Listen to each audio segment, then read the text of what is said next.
Hola, sóc Josep Torrent, creador i narrador de Mindcast 30, un podcast que resumeix idees i llibres en càpsules d'uns 30 minuts pensades per fer-te reflexionar. Principalment en català amb algun contingut en castellà o anglès, comparteixo pensaments clars, estructurats i fàcils de processar, combinant reflexió pròpia i coneixement aliè. L'objectiu és que puguis absorbir idees rellevants sense perdre temps. Tot en un format accesible i inspirador que et faci pensar cada episodio. Mindcast 30 resume ideas y libros en cápsulas de 30 minutos para hacerte pensar. Contenido claro y fácil de procesar. Mindcast 30 summarize ideas and books in 30 minutes capsules to make you think. Clear, easy to digest content. ¿Estás llest? Are you ready? ¿Estás listo? Let's go!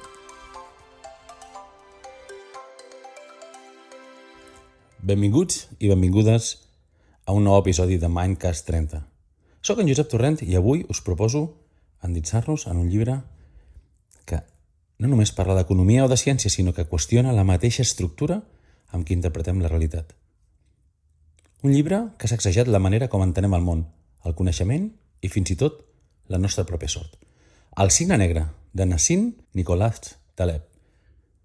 Aquest no és un llibre qualsevol. És una mena de mirall filosòfic on es reflecteixen les nostres seguretats, els nostres errors i les nostres il·lusions més profundes.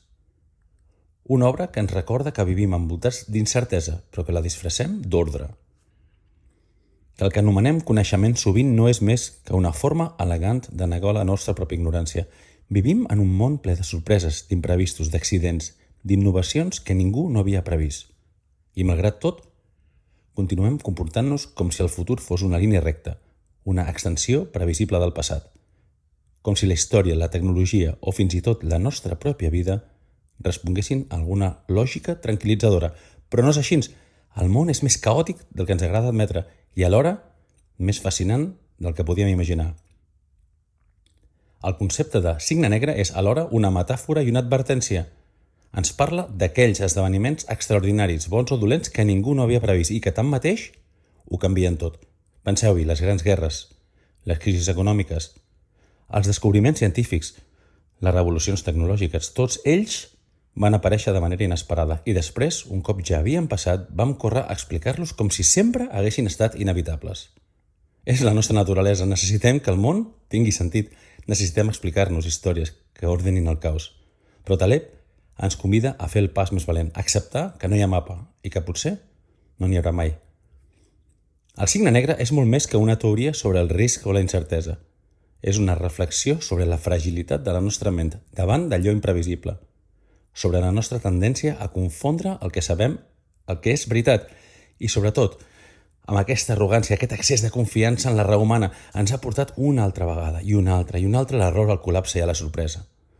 Doncs en aquest episodi no farem una classe ni anàlisi tècnica, farem un viatge narratiu a través de les idees de Taleb, una travessia per entendre com funcionen els nostres límits, com interpretem la incertesa i què podem fer per conviure sense por. Perquè al final, la gran lliçó del llibre no és aprendre a predir millor, sinó aprendre a viure millor amb allò que no podem predir. Taleb ens diu que l'objectiu no és controlar el caos, sinó fer-nos més resistents, més flexibles i més oberts a l'impossible. En un món on tot pot canviar en un instant, la serenor no neix del control, sinó de la comprensió.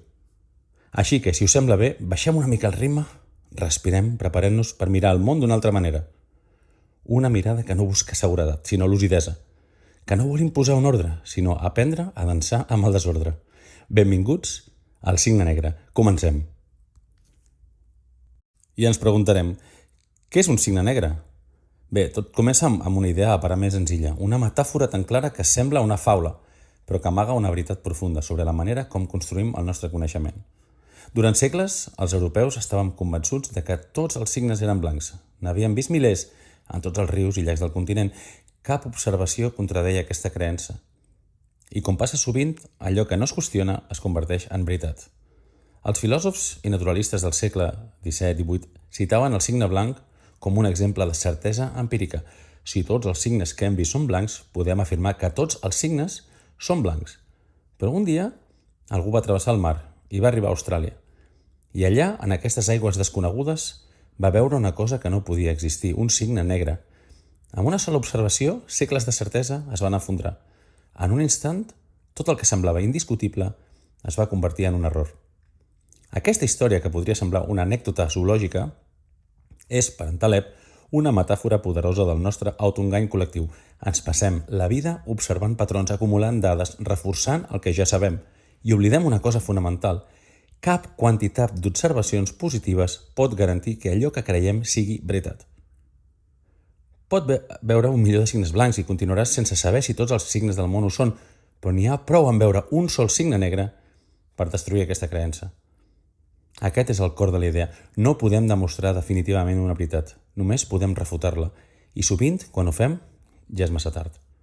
Taleb fa servir aquesta metàfora per descriure un tipus d'esdeveniment que, tot i ser rar, determina la direcció de la història.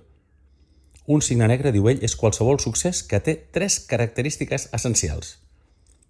La primera, és imprevisible, ningú el veu venir, ni els experts, ni els governs, ni les institucions que se suposa que vetllen per la seguretat o la previsió. Pot ser un atac, una crisi, una descoberta, fins i tot una idea. El punt clau és que no estava en el mapa. La segona característica és que té un impacte massiu. Quan passa ho altera tot, canvia la manera de com pensem, com actuem, com vivim, deixa una empremta que redibuixa la realitat. I la tercera és que racionalitzem al posteriori.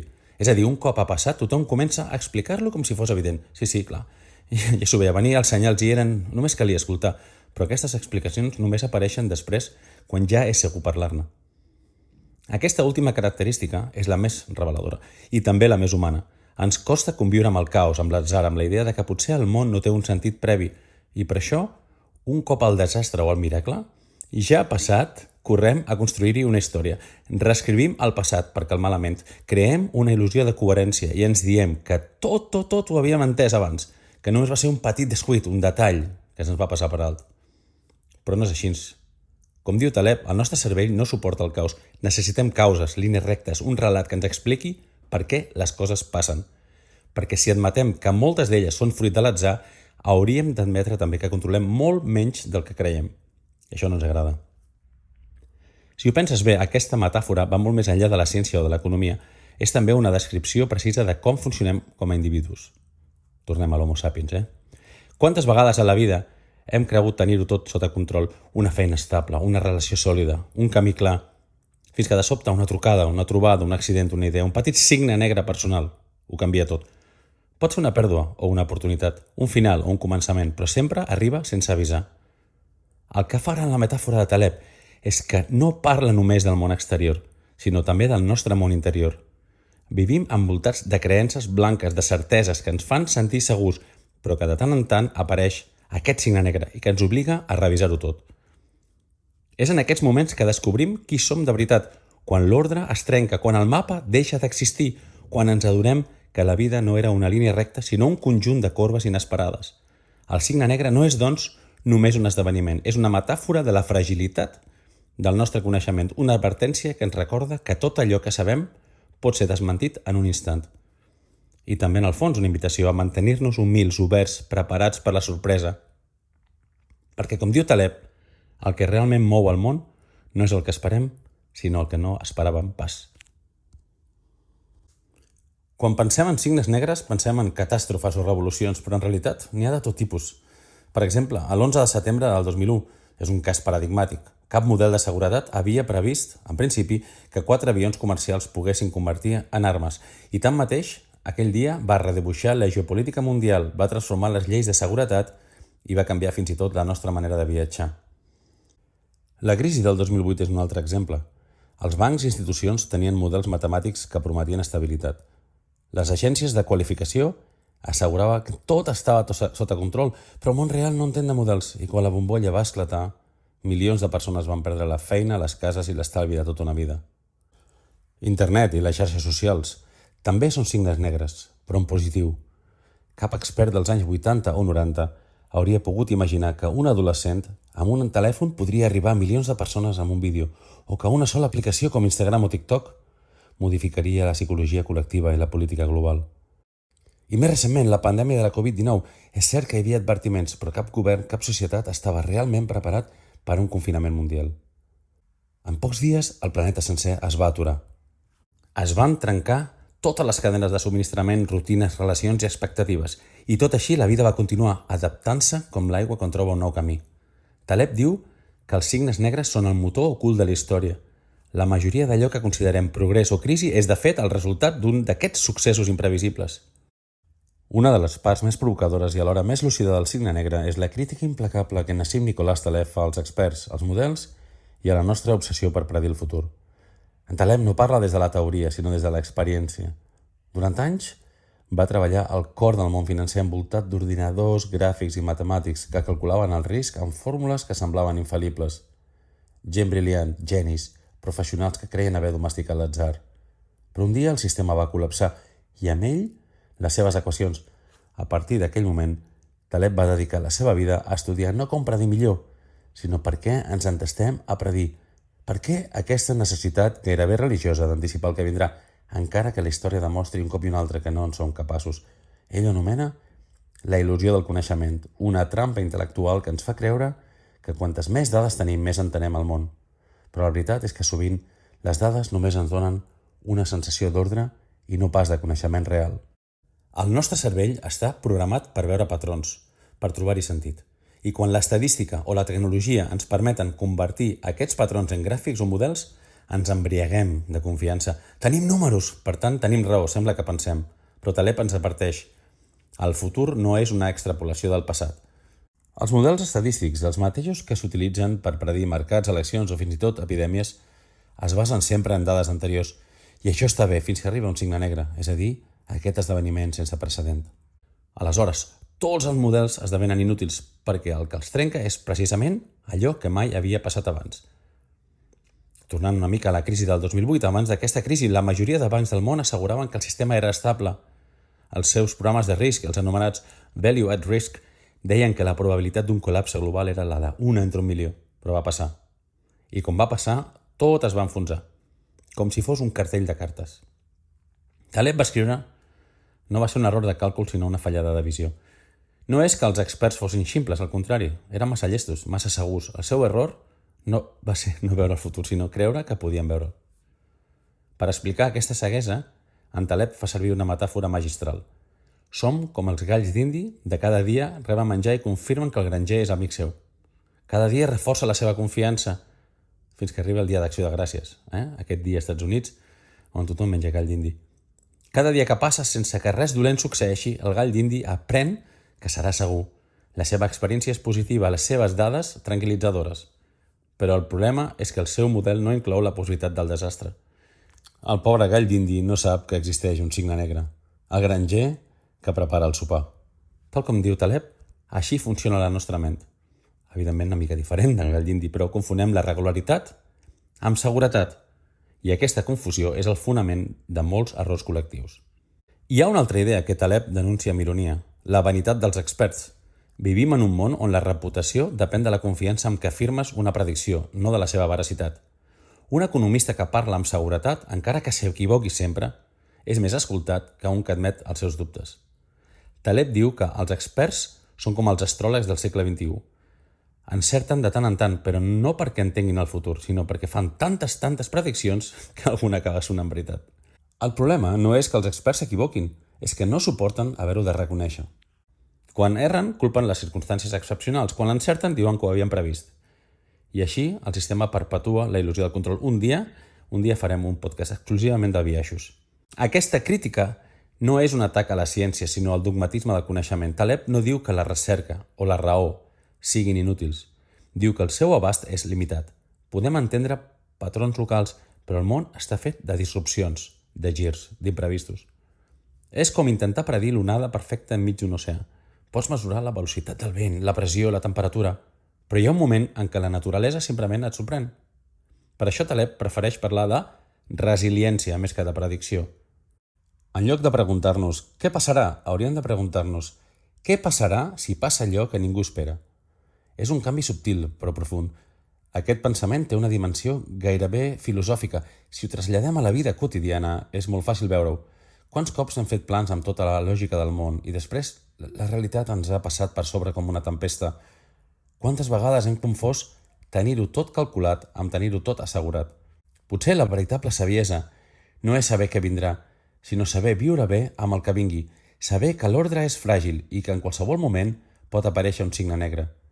En el fons, la crítica de Taleb als experts és una mica de tots nosaltres, a la nostra necessitat de certeses, de mapes, de números, tot això que ens fa sentir tranquils, perquè la veritat és que la majoria de les coses importants que ens passen a la vida no les van preveure mai. I paradoxalment, això és el que la fa tan interessant, perquè com diu Taleb, si el món fos previsible, la vida seria avorrida fins a la desesperació. Resumim, el problema no és la incertesa, és voler negar-la.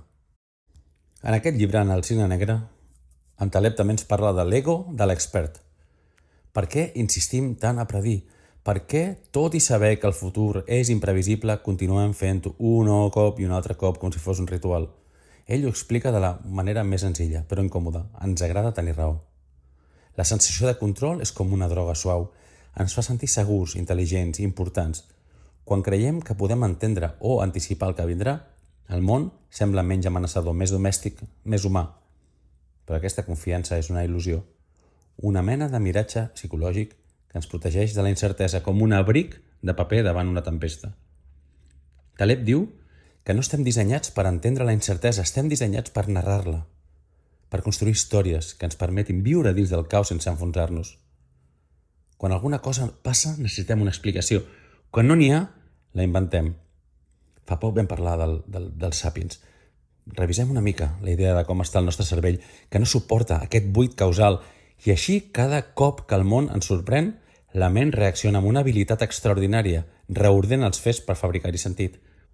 És una estratègia evolutiva, però també una trampa, perquè en el fons confonem la història que expliquem amb la realitat mateixa. En aquest context, l'expert és la figura que encarna millor aquesta necessitat col·lectiva de seguretat. És aquell a qui li demanem respostes quan el món tremola, l'economista que surt a la tele i ens diu com evolucionarà la borsa, el politòleg que pronostica el resultat de les eleccions, el científic que anuncia quan arribarà la pròxima pandèmia. I no els escoltem tant per la precisió del que diuen, sinó pel to amb el que diuen. Quan més segurs semblen, més ens el creiem. Vivim en una cultura de la confiança performativa. No importa tant si tens raó, sinó com ho fas semblar. És la tirania de la veu segura, de la frase contundent, de l'opinió dita amb fermesa, encara que sigui pura especulació. Aquesta és una de les crítiques més punyents i més dures d'en Taleb. La nostra societat recompensa la certesa més que la veritat. Quan un polític o un economista fa una predicció i falla, rarament perd credibilitat. Simplement diu, les circumstàncies van canviar. Sempre el context és el culpable. Però si l'encerta, encara que sigui per casualitat, la seva fama creix exponencialment. Potser la lliçó més profunda d'aquesta crítica és que la veritat no necessita cridar, és discreta, silenciosa, pacient. Sovint arriba després del soroll, quan el temps posa a prova les prediccions i el món fa la seva feina, sorprendre'ns. Per això en Taleb recomana una nova forma d'intel·ligència. No la que sap, sinó la que sospita. La que observa sense pressa, la que accepta la incertesa com una part natural de la vida. Una intel·ligència que no busca tenir raó, sinó entendre millor l'error. En definitiva, l'ego de l'expert és el reflexe de la nostra pròpia feblesa, la necessitat de sentir que el món és previsible, que algú el controla, que hi ha un patró. Però la veritat és que el món és molt gran, més complexa i més sorprenent del que cap model pot descriure. I potser el primer pas per viure millor és aquest. Deixa d'adorar els que pretenen saber-ho tot i comença a escoltar més els que s'atreveixen a dir «no ho sé». Una de les aportacions més brillants i pedagògiques del Cigne Negre és la distinció entre dos mons imaginaris, mediocristan i extremistan. Taleb no els presenta com a simples metàfores, sinó com a dues realitats estadístiques que ens ajuden a entendre on funciona la intuïció humana i on deixa de funcionar. Mediocristan és el món de la mesura, de la mitjana, de la normalitat. És el regne de la campana de Gauss, aquella corba matemàtica suau i elegant on la majoria dels valors es concentren al centre i molt pocs als extrems. En aquest món, cap observació individual pot canviar gaire el conjunt. Si agafem, per exemple, 1.000 persones a l'atzar i n'afegim una que fa 2 metres o 2,20 metres, la mitjana pujarà una mica, però no gaire. Si n'afegim una que fa 1,30 metres, tampoc no canviarà massa. És un món estable, on les variacions són petites, controlables, predecibles. Un món que dona seguretat i on el passat pot servir com a guia pel futur. És el món de l'alçada, del pes, de la temperatura corporal, del temps que triga una carta en arribar. Per exemple, les excepcions existeixen, però mai no destrueixen la norma. Però en canvi després tenim Extremistan. Aquí les regles són diferents. Una sola observació pot canviar-ho tot. Si fem una mostra de 1.000 persones i afegim Jeff Bezos, Elon Musk o Amancio Ortega i calculem la mitjana de riquesa, aquí es dispara a nivells absurds. La presència d'un sol individu altera completament la imatge del conjunt. En aquest món els extrems no són excepcions, són els que manen. És el món de la riquesa, de les audiències, de la cultura, de la fama, de la innovació tecnològica. El món on un sol llibre pot vendre més que tots els altres junts, on un sol vídeo pot acumular més visualitzacions que 1.000 canals de televisió, on una sola decisió política pot canviar o destruir dècades de diplomàcia. Vivim, ens agradi o no, a Extremistan. El problema és que la nostra ment continua operant com si visqués a Mediocristan. Pensem en termes de mitjanes, d'estabilitat, de continuïtat. Però la realitat és que ja fa temps que s'ha saltat l'eix. Vivim en un món on la distribució de poder, la informació i la influència és profundament asimètrica. Una sola veu a les xarxes pot canviar l'opinió de milions de persones. Una sola empresa tecnològica pot condicionar l'economia global. I un sol error humà pot provocar una crisi mundial.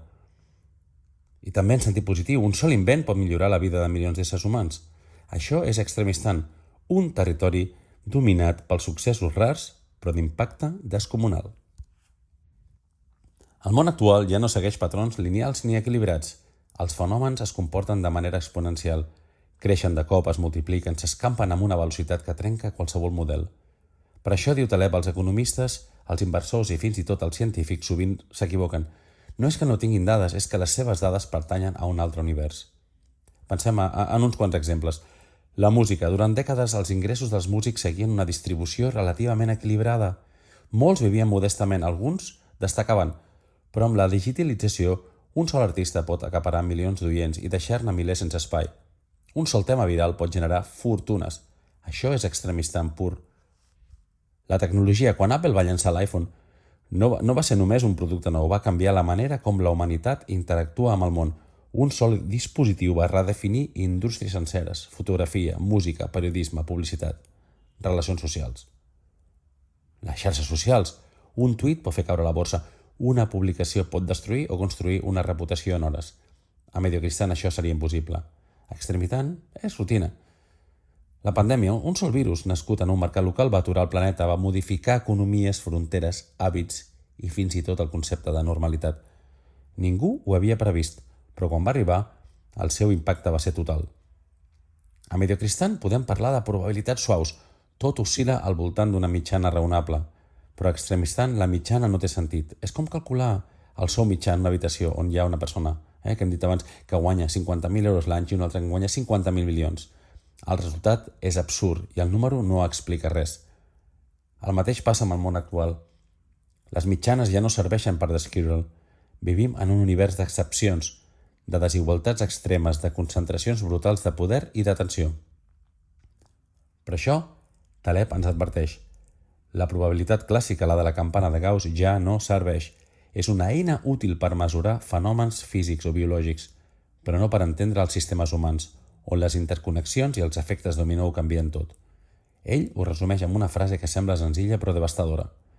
No és que el món sigui més incert que abans, és que ara sí que ho sabem. En el fons, sempre hem viscut a Extremistan. Les revolucions, les guerres, pandèmies, descobriments sempre han sorgit del no-res. Només que abans, com que el món era més lent i menys connectat, els impactes es diluïen amb el temps, s'oblidaven. Ara, en canvi, la connexió global amplifica cada petit gest, cada error, cada idea. El món s'ha tornat més fràgil, però també més viu. I aquí està el missatge més profund. Acceptar que vivim a Extremistan no és una condemna, sinó una oportunitat. Vol dir que encara hi ha lloc per l'imprevist, per la genialitat, per la disrupció positiva. Vol dir que la història no està escrita, que encara pot aparèixer un signe negre, capaç de canviar-ho tot, per bé o malament. Potser, com diu Taleb, el repte no és tornar a Mediocristan, sinó aprendre a navegar per Extremistan sense enfonsar-nos. I ja navegant una mica cap al final d'aquest llibre, aquest podcast, aquesta idea d'Extremistan, Mediocristan, tota aquesta filosofia de Nicolás Taleb, tot pot semblar molt teòric, però Taleb insisteix que el signe negre també és un llibre de saviesa pràctica. A la vida personal, els signes negres hi són a tot arreu. Un amor inesperat, un accident, una oportunitat professional, una malaltia, una conversa que canvia la teva direcció. Quantes de les coses importants de la teva vida vas planejar realment? I quantes van aparèixer sense avisar? Potser la lliçó és aquesta. Planificar és útil, però deixa espai per la sorpresa. És molt essencial. Un excés d'ordre en torna fràgils. Una mica de caos ens manté vius. Per això, viure en un món d'incertesa no és un problema, és una invitació a adaptar-nos, a estar desperts, a no donar mai res per garantit. En Taleb no és un autor acadèmic en sentit tradicional. Nascut al Líban amb una família cristiana, va créixer enmig de la Guerra Civil. Va veure de prop com el món pot canviar d'un dia per l'altre.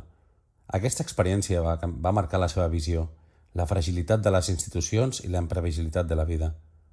Després va estudiar matemàtiques, filosofia i finances. Va treballar com a trader a Wall Street. Allà va observar una paradoxa. Els models que tothom considerava segurs eren precisament els que no preveien els extrems.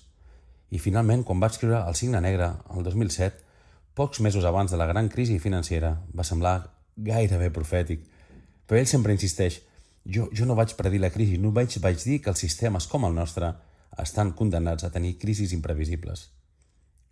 Per tant, dins d'aquesta bellesa d'incertesa, en el fons, El signe negre no és un llibre sobre la por, sinó sobre la lucidesa.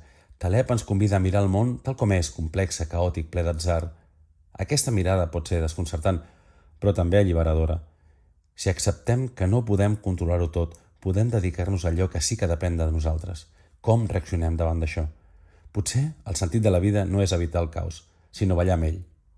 Conclusió. El signe negre és un esdeveniment imprevisible d'impacte massiu i racionalitzat a posteriori. Són aquests esdeveniments els que en realitat han construït la història humana i per molt que ens esforcem a fer models o prediccions, la veritat és que la vida continua sent més gran que qualsevol equació. El missatge de Taleb és simple però poderós. No intentis predir el futur, prepara't per ell. Sigues flexible, resilient, curiós. Accepta que la incertesa no és una amenaça, sinó una condició mateixa de l'existència. Potser al capdavall el que ens fa humans no és la capacitat de saber-ho tot, sinó continuar avançant tot i no saber-ho. Moltes gràcies per escoltar aquest episodi de Mindcast 30. Si us ha agradat, recordeu que podeu trobar més episodis a Spotify, YouTube. Estem en el segon episodi, seguirem creixent, seguirem millorant, però cada setmana intentarem descobrir nous llibres, noves idees i nous signes negres que ens recordin com imprevisible pot ser el món, però també com meravellós pot arribar a ser. Gràcies i que tinguis un bon dia. Fins la propera!